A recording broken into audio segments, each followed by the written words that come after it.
Graça e paz. Estamos estudando, meditando na carta do apóstolo Paulo aos Romanos. Já faz um tempo. Estamos lendo.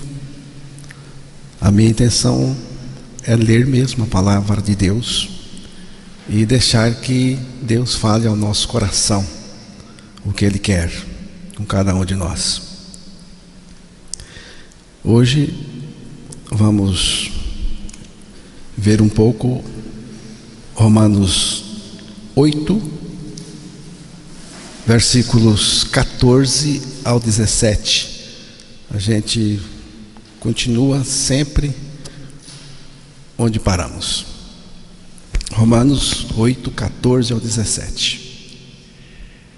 Pois todos os que são guiados pelo Espírito de Deus são filhos de Deus. Porque não recebestes o espírito de escravidão para viverdes outra vez atemorizados, mas recebestes o espírito de adoção, baseados no qual clamamos: Abba, Pai. O próprio Espírito testifica com o nosso espírito que somos filhos de Deus. Ora, se somos filhos, somos também herdeiros, herdeiros de Deus e co-herdeiros com Cristo. Se com Ele sofremos, também com Ele seremos glorificados. Que Deus revele a sua palavra aos nossos corações. Quem são os filhos de Deus? Esta é uma pergunta muito importante. Não são aqueles que descendem da criação, mas aqueles que recebem Jesus Cristo para serem feitos filhos de Deus através da morte do Senhor Jesus Cristo, da nossa com Ele, da ressurreição dele, da nossa ressurreição juntamente com Ele, quando ganhamos a sua vida, sua natureza, seu caráter, ganhamos Ele mesmo. Como Paulo disse, um texto que gostamos muito de enfatizar aqui, e já foi enfatizado hoje: já estou crucificado com Cristo e vivo não mais eu, mas Cristo vive em mim. João capítulo 1, versículos 12 e 13.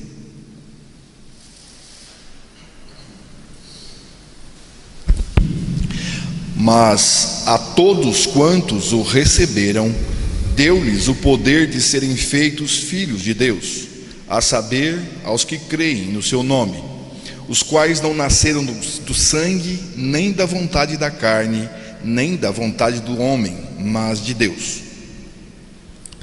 Fomos feitos filhos de Deus. Fomos feitos filhos de Deus por Jesus Cristo. O texto diz que foi por Ele, foi quando nós recebemos a suficiência dEle, a suficiência da morte dEle, da crucificação dEle, que nos crucificou com Ele, da ressurreição dEle, na qual nós também fomos ressuscitados. Foi Ele, mas Ele teve que pagar caro, porque Ele teve que tomar os meus pecados lá na cruz. Ele teve que morrer a minha morte e ressuscitar para garantir que eu sou um filho de Deus. Gálatas capítulo 3, versículo 26 e 27.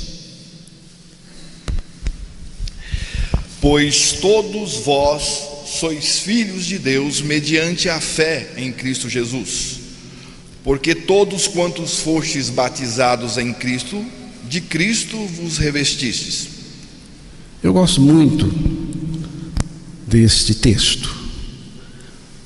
Pois todos vocês são, não é serão, são filhos de Deus mediante a fé em Cristo, porque eu só posso ser filho de Deus, ser feito filho de Deus em Cristo Jesus.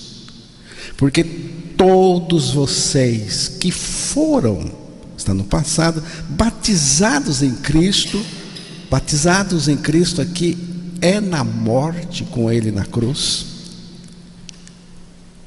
se revestiram de Cristo, porque aqui é a ressurreição.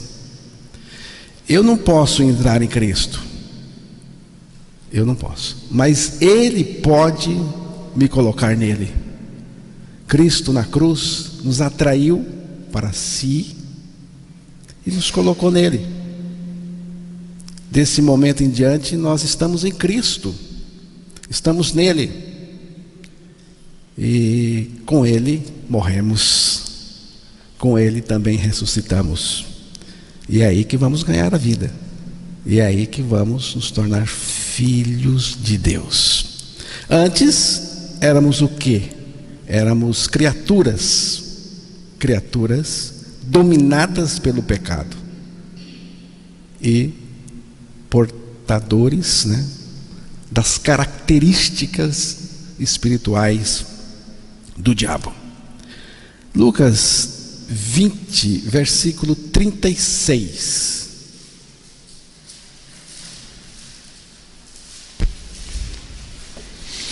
Pois não podem mais morrer, porque são iguais aos anjos, e são filhos de Deus, sendo filhos da ressurreição. Esta parte final do texto que diz: e são filhos de Deus, sendo filhos da ressurreição. Não só a ressurreição corporal, que ainda se dará, mas também a nossa ressurreição, que já se deu do ponto de vista espiritual, juntamente com Cristo, como diz a palavra, e juntamente com Cristo nos ressuscitou, é o que diz a palavra de Deus. Filhos de Deus têm a natureza do Pai, tem as características do Pai, tem a genética do Pai. Eu vou contar aqui aos irmãos algumas histórias, algumas ilustrações, algumas delas vocês já conhecem, e eu gosto de contar e contar novamente, porque me ajuda bastante, pelo menos a mim. Alguém colocou ovos de patos com ovos de galinha, e a galinha chocou aqueles ovos todos, e quando os pintinhos e patinhos saíram dos ovos, ficaram juntos, misturados, mas tinha um lago pequeno perto da casa, e a galinha ficava por ali, por perto, na margem, ciscando. De repente, os patinhos entraram na água e ficaram ali na margem, nadando, e contentes, felizes. Eles estavam gostando de nadar ali, naquela água. Mas os pintinhos ou os pintainhos não fizeram a mesma coisa. Uma situação inusitada, a galinha pirou, porque a situação bem bizarra. O que os patinhos fizeram, preste bem atenção, não tem nada a ver com galinha, é uma questão de natureza, é uma questão de inspiração, é uma questão de preferência, é uma questão de tendência, de natureza. Os patos são animais aquáticos e as galinhas terrestres. Os patos são adaptados para nadar e a galinha para comer grãos. É uma questão de natureza. O castor, aquele animal, ele constrói dique. E eu acho isso muito interessante. pequenas represas. Ele usa troncos, galhos, para ter um local de proteção e também um local de fácil acesso à alimentação daquelas folhas, galhos, casca, pequenos troncos. É muito interessante isso. Mas o filhote não aprende com a mãe a roer madeira e fazer a casa dele. Não aprende. Você pode pegar um filhotinho de castor e criar fora da tutela, da proteção da mãe dele, dos pais, mas no seu habitat natural ele vai roer madeira. Ele vai fazer aquela represa pequena, porque é uma questão de natureza.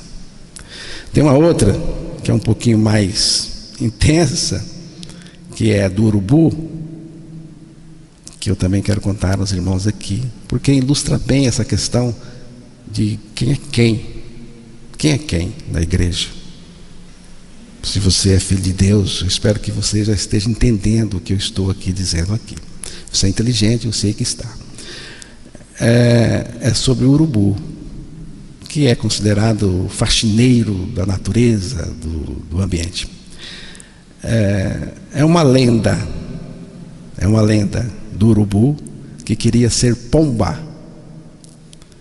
Aí conta a lenda que o urubu começou a olhar, observar bem uma pomba, e ele ficou impressionado com a sua beleza, a beleza da pomba, o seu voo, que é um voo elegante, sua cor, sua limpeza, sua preferência por coisas limpas e tal e tal.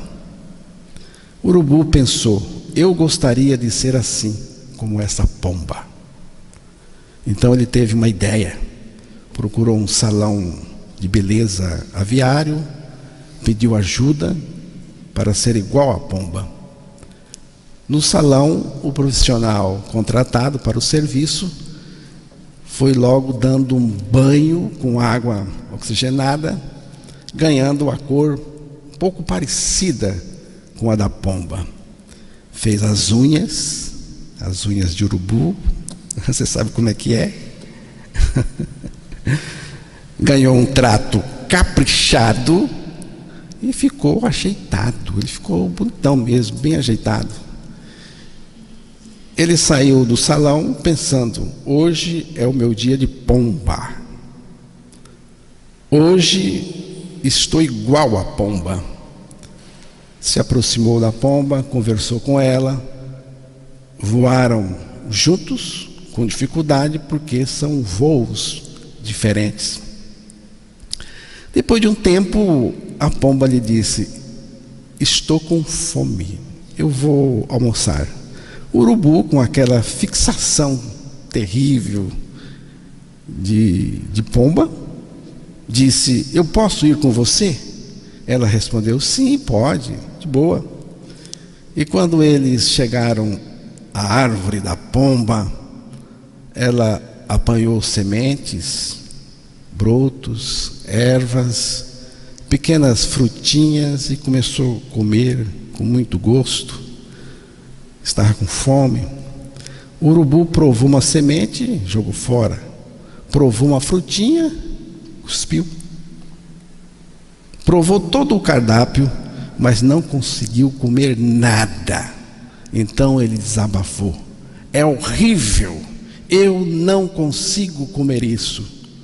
Vou dar o fora daqui o mais rápido possível. Então ele subiu alto. Lá em cima ele ficou voando circularmente. E de repente ele desceu rápido para uma carcaça.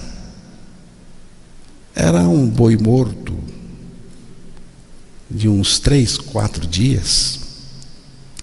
Foi chegando, pousou em cima e inspirou. Que cheiro gostoso! Que delícia! Minha comida preferida. Moral da história, irmãos: apesar da mudança de aparência, da fixação de parecer com uma pomba, do seu estágio que fez com ela, o urubu continuou sendo urubu. Por quê? Porque não mudou a natureza dele. Ele não mudou por dentro, onde está a natureza. A sua natureza continuou saprófaga, do mesmo jeito. Continuou o mesmo gosto, o mesmo desejo, a mesma vontade, o mesmo tipo de alimento. Sabe o que é? É exatamente isso que a religião faz com as pessoas. Muda algumas coisas, deixam outras coisas, mas não muda a natureza. Continua a velha natureza pecaminosa de sempre, nutrindo de pecado e defendendo o pecado. E não pode ser diferente, porque aquilo que você gosta, você defende, se nutrindo de fofoca, de mentira, de inveja, e por aí vai. Só tinha um jeito para o urubu e também para o pecador. No caso do urubu, morrer urubu e ressuscitar pomba. De igual modo, tem que morrer pecador. Tem que morrer. É morrer ou morrer. E não estou falando de morte física, não. Vai ficar aqui bem entendido. Estou falando da morte em Cristo, naquela cruz, no corpo dele, do ponto de vista espiritual. Tem que morrer pecador, tem que morrer homem velho e ressuscitar santo em Cristo, ressuscitar com a vida de Cristo. O urubu pensou em termos de adesão, em termos de imitação, em termos de comportamento, em termos periféricos. Mas, irmãos, pelos critérios do Evangelho, nós temos que morrer e ressuscitar em vida nova. E esta vida nova é Cristo mesmo, vivendo em nós. Paulo falou: como Cristo foi ressuscitado dentre os mortos, assim também andemos nós em novidade de vida. É a única novidade que me interessa. O resto eu não estou afim. Então, irmãos, não é uma velha criatura melhorada por fora, que passou por uma recalchutagem. Não. É o que diz a palavra. É isto aqui. Assim que, se alguém está em Cristo, e foi Ele que nos colocou nele, foi pela atração. Se alguém está em Cristo, nova criatura é, não é será, não, é. As coisas velhas já passaram, eis que tudo se fez novo. É isto aqui. Dá para crer? Quem morre e ressuscita com Cristo possui a vida, a natureza de Cristo operando nele. Esse gosta do que Cristo gosta. O Filho de Deus quer o que Deus quer. O Filho de Deus quer o que Deus quer. Gosta do que Deus gosta. Mas isto é graça. É graça. Não tem nada a ver com esforço ou com religião. O Senhor Jesus Cristo é a preferência do coração do Filho de Deus. Cristo é a preferência do seu coração? Jesus é a preferência do seu coração? É ter a vida dele, a natureza dele, o caráter dele. Esse é o Filho de Deus. É assim que eu entendo a questão da filiação. Pois todos os que são guiados pelo Espírito de Deus são filhos de Deus. Romanos 8,14. Já foi lido para nós. Você vê? Guiados pelo Espírito de Deus, pelo Espírito Santo. Guiados, conduzidos. Conduzir não é forçar a pessoa. Do ponto de vista do reino de Deus, não. Não é como uma criança que não quer tomar banho. Não quer. E os pais arrastam ao banheiro, leva na marra. Os filhos de Deus são conduzidos na base do amor, sem preconceitos, sem medo e sem preocupação. Irmãos, não existe contrariado no reino de Deus. No céu só tem voluntários, e no inferno também. A diferença é que eu vou para o céu na garupa do Senhor. Ele me leva. E para o inferno eu vou com as minhas próprias pernas. Ir para o inferno é fácil, mas ir para o céu é muito mais fácil, porque Jesus nos leva. Não preciso de fazer nada para ganhar isto. João 16, versículo 13.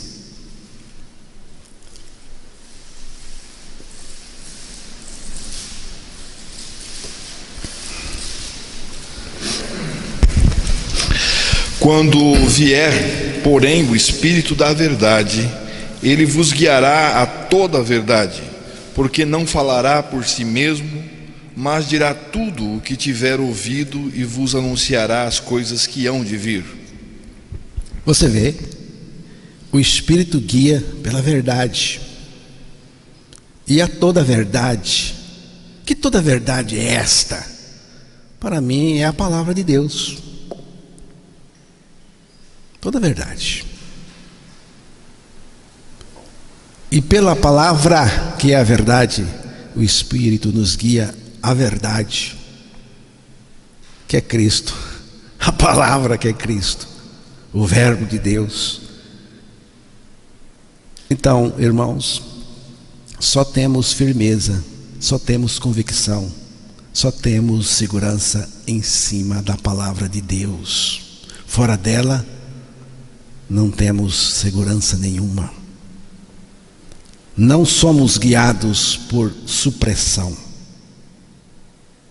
Não somos guiados por coerção, por intuição, por visões, sonhos. Também não somos guiados por bom senso, inteligência, opinião. Somos guiados unicamente pela verdade que o Espírito Santo usa, sua palavra. Pela verdade da palavra de Deus, por intermédio do Espírito. O que acontece quando o trem sai dos trilhos? Um desastre. Não podemos sair dos trilhos da palavra. Mas não fica aí procurando as entrelinhas não, que é um perigo isso, tá? Fique só nas linhas. Salmo 119, 105.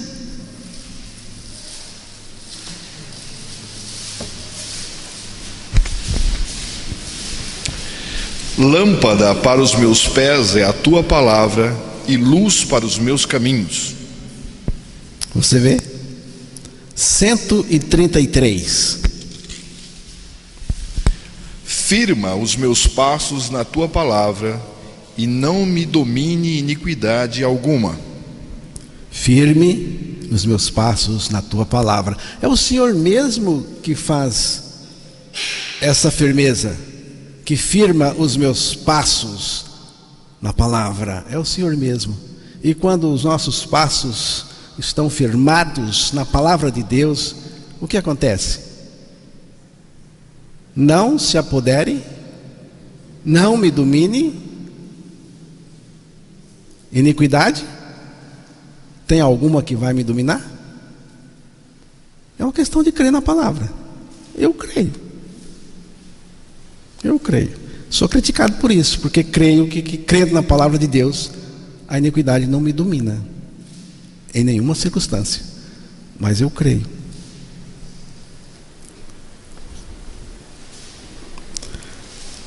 Toda a nossa experiência tem que coincidir com a verdade da palavra de Deus revelada em Jesus. Os filhos de Deus são conduzidos pelo Espírito Santo e não pela mentalidade de escravidão. Você pode ler novamente Romanos 8, versículo 15.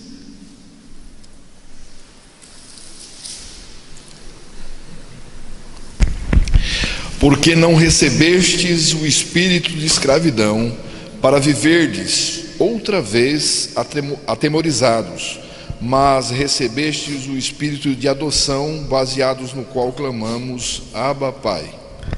Filhos de Deus não são servilhetas do pecado, não são subalternos de uma mentalidade de escravidão.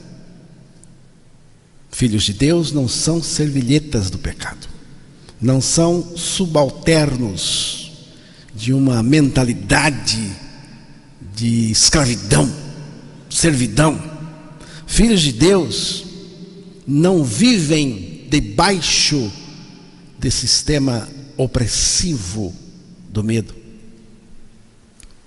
O ser humano é um encarcerado em si mesmo. É prisioneiro em si mesmo e não consegue escapar. Vive trancafiado dentro de si mesmo. Tem muita cadeia. Tem muita gente, irmãos. Tem muita gente na cadeia, mas tem muita cadeia dentro de muita gente. Quanta gente permanece escrava? Quanta gente permanece escrava? Por ignorância? Às vezes, por incredulidade. Mas o fato é que continua escrava.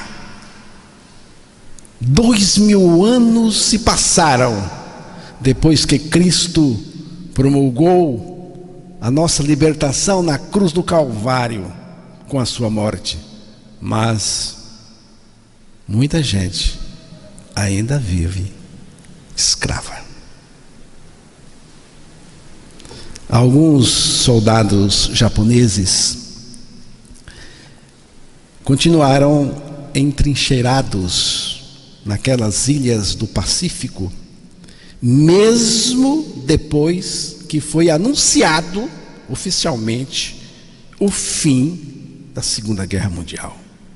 Eles não se renderam, porque não acreditavam que a guerra havia acabado. Por um tempo, eles viveram a mentalidade da guerra, atenção. Mas, quando eles puderam crer que não havia mais guerra, eles entregaram as armas, se renderam e relaxaram. Nós precisamos crer e relaxar na pessoa e obra de Cristo, obra consumada, na suficiência de Cristo.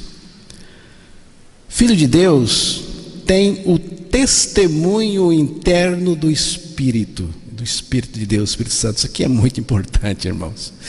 O próprio Espírito testifica com o nosso espírito que somos filhos de Deus. Você vê, é um testemunho interno. É a obra do Espírito no seu interior. Porque é aí que ocorre a mudança. É aí que se processa a mudança.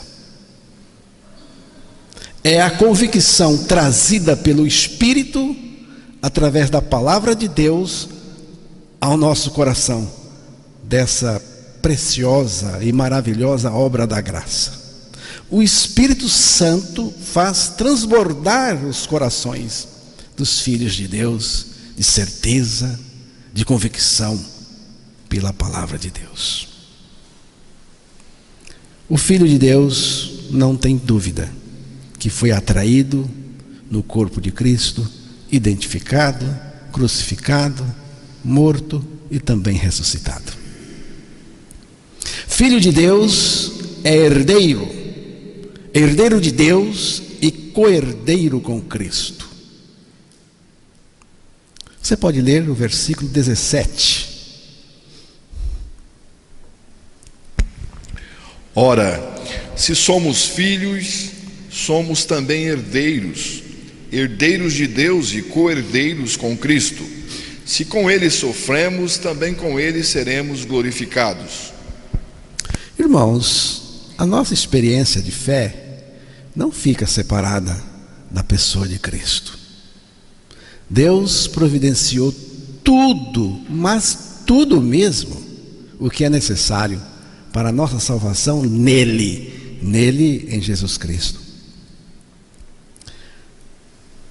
Tudo que Deus tem para nós, Ele tem juntamente com Cristo. É um projeto de nos fazer compartilhados em Cristo. Toda experiência cristã autêntica, verdadeira, está intimamente ligada à pessoa de Cristo pela palavra. Nada fora da pessoa de Cristo pode ser seguro para a experiência da pessoa, por mais interessante que seja. Esta expressão com Cristo é muito rica demais. Somos também herdeiros de Deus e co-herdeiros com Cristo. Herdeiro de Deus porque você é filho. Você é filho. Mas Cristo foi quem herdou tudo. Então eu sou co-herdeiro com Ele. Ele até disse que não tinha vergonha de me chamar de irmão, de chamar vocês de irmãos. Não foi? Está lá em Hebreus. Nestes últimos dias nos falou pelo Filho, a quem constituiu herdeiro de todas as coisas. Você viu? O Filho, a quem constituiu herdeiro de todas as coisas, pela qual também fez o universo. Pelo qual. Eu vou ler novamente que eu li errado aqui. Nestes últimos dias nos falou pelo Filho, a quem constituiu herdeiro de todas as coisas, pelo qual também fez o universo. Jesus Cristo herdou tudo, mas nós somos co-herdeiro com Cristo. Temos tudo nele. Temos tudo nele. Tudo. Mas há mais um aspecto a se considerar. Um herdeiro, para possuir uma herança, precisa aceitá-la. Jesus, eu aceito a herança. Eu aceito, pela fé na palavra. Suponhamos que você seja herdeiro de alguém, mas diz: eu não quero, eu não quero. Então a sua desistência o deserta. Também não podemos dizer: só quero a metade, não quero tudo. Quero a herança de Cristo somente no que tange as bênçãos deliciosas, mas não quero a herança no que tange as durezas, sofrimento, angústias. E o que diz a palavra aí? Romanos 8, versículo 17, parte final aí. Se com ele sofremos, também com ele seremos glorificados. Se com ele sofremos, para chegar lá, temos que tomar parte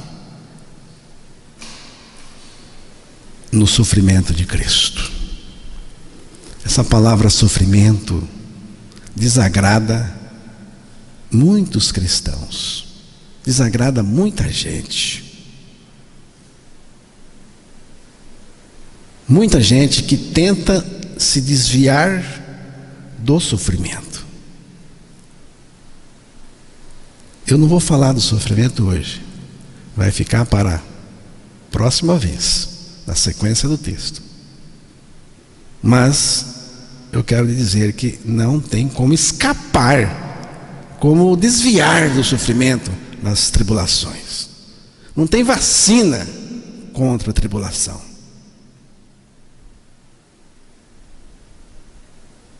Mas, como herdeiro de Deus, co-herdeiro com Cristo, eu me regozijo nas tribulações. Isso acontece porque conhecemos ou reconhecemos que por trás do sofrimento existe uma soberania, a soberania de Deus. É isso, essa coisa que está por trás, o desígnio, o propósito, a soberania de Deus, daquilo que eu passo aqui neste mundo. É isso que me faz alegrar, não é o sofrimento em si. Irmãos, existe uma soberania administrando tudo. Existe também um amor soberano e cuidadoso que revela um propósito eterno em tudo que Deus permite.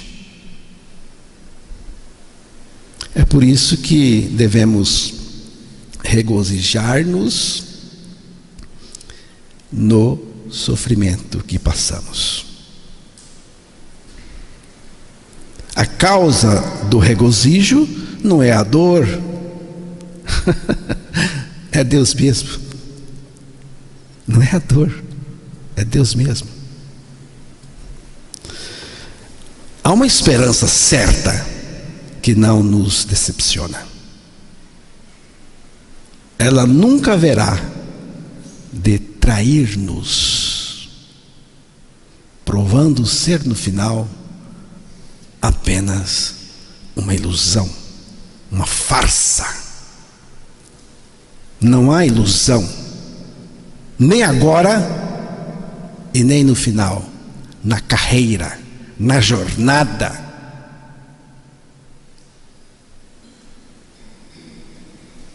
Do Filho de Deus, neste mundo. Desatinada é a moça que se casa com um moço rico, achando que o seu único caminho agora é gozar das riquezas dele. Não, existem muitas coisas que não são gozo, que não são alegria, que não são prazer, que não são agradáveis. e que precisamos passar juntos.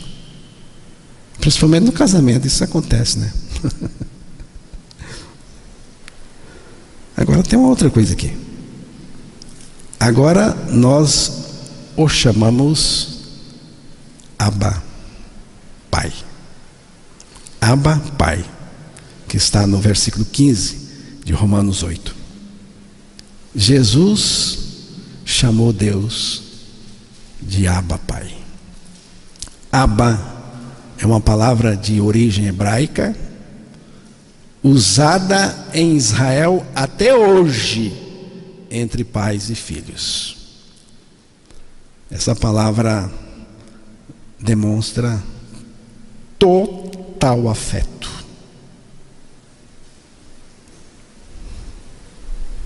É como se os filhos chamassem o pai de papai, paizinho ou papaizinho.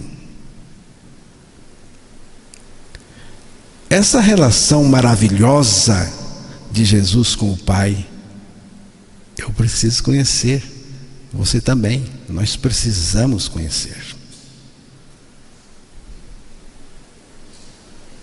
Devemos nos relacionar com o Pai, com Deus Pai, assim. Ou seja, em total confiança, intimidade, liberdade e respeito.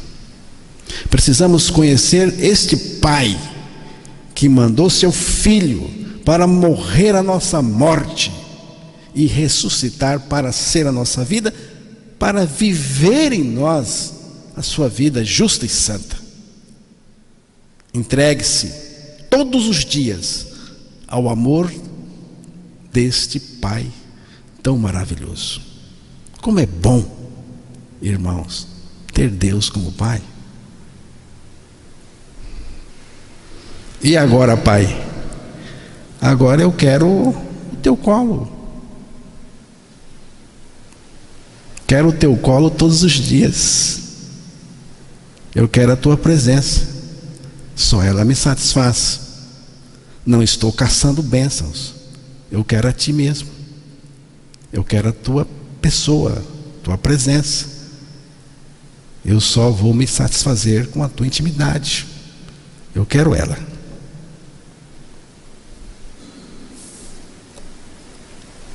Quero terminar aqui com um outro texto de 1 João capítulo 3, versículo 1.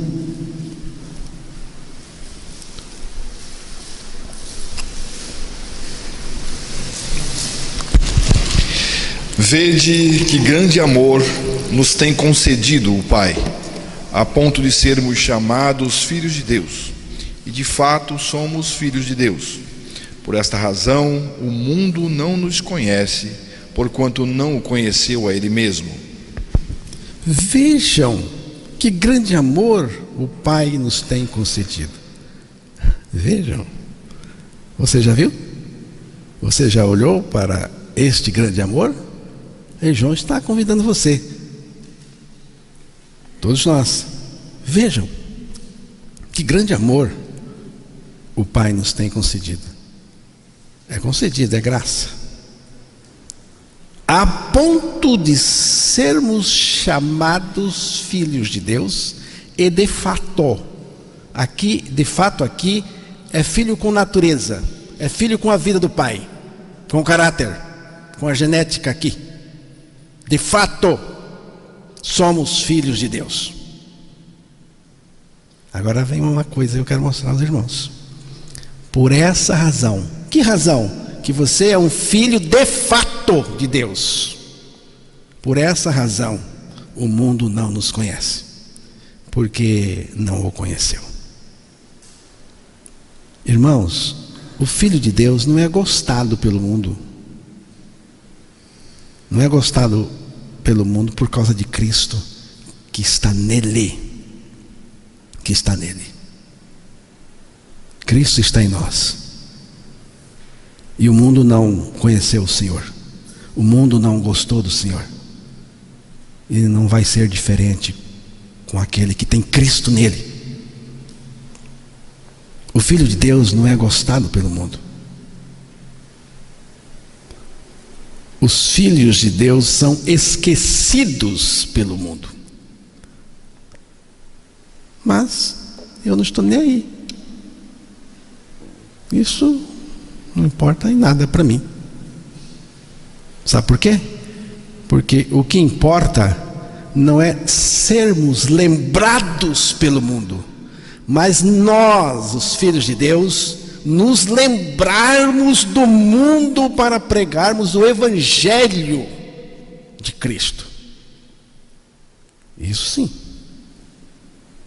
Passamos a ser estranhos e esquisitos mesmo para o mundo. Amamos os que nos odeiam. Você não acha isso esquisito? Amamos os que nos odeiam. Oramos por aqueles que nos perseguem. Bendizemos aqueles que nos maldizem. Perdoamos os que nos ofendem. Vamos para o céu pelas virtudes de Cristo. Descemos para subir. Somos fortes quando estamos fracos. Somos ricos na pobreza. Somos felizes na tristeza. Na morte achamos vida. Vemos o invisível. Ouvimos o inaudível. Vivemos neste mundo não pela nossa competência, mas pela graça de Deus. O mundo não entende isso. Ele pira. O mundo tem razão. O mundo tem até razão de nos achar estranhos. Lógico.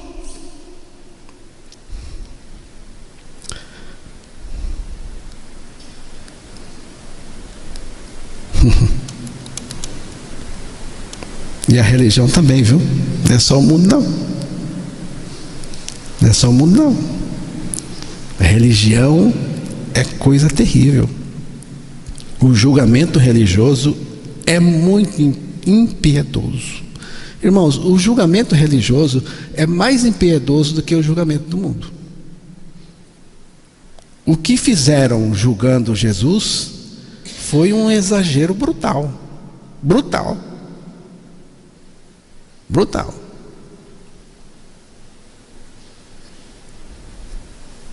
A religião nunca gostou de Jesus. Nunca gostou. No início do ministério de Jesus, ela quis matar o Senhor. Logo de cara. E no fim, Jesus aparece como aquele que tomou o cartão vermelho, expulso da igreja, a igreja de Laodiceia. Mas nós vamos ficar com ele, não vamos não? Porque não tem outro. Amém?